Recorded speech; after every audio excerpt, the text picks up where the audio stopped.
শোনো, আমরা বৌমা না, আমরা বোমা। আমরা আমাদের বরের মুখের উপর ওদেরই মার নামের বদনাম করার দম রাখি। এই তোমার মা নিজেকে কিভাবে? তোমার মা একটা দজ্জাল মহিলা। আমার শাশুড়ি মাঝে মাঝেই আমাকে শোনায় আমার ছেলের জন্য তো দূর দূর থেকে সম্বন্ধ আসতো। হ্যাঁ, তা তো আসবেই। আশেপাশের লোকরা তো আপনার স্বভাব চরিত্র সম্পর্কে জানতোই, তাই সাহস পেত না আপনার ঘরে বউ হয়ে আসার। তাই দূর দূর থেকেই সম্বন্ধ আসতো। ননদ হচ্ছে ডিরেক্টর আর শাশুড়ি হচ্ছে অ্যাক্টর। ননদ ফোনে ফোনে ডিরেকশন দেয়, শাশুড়ি লক করে। শাশুড়ি যদি হয় পেট্রোল, ননদ হয় দেয়াশালাই।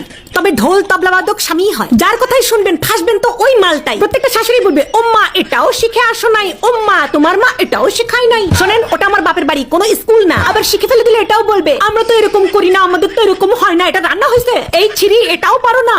আরে এত সমস্যা যখন নিজে গিয়ে করেন, বৌমা বাড়িতে আসার পর দেখবেন ওরা আর কোনো কাজ করতে পারে না। তাহলে আগে এই কাজগুলো কে করতো? আমি বুঝি না, উনি শাশুড়ি নাকি স্কুলের প্রিন্সিপাল?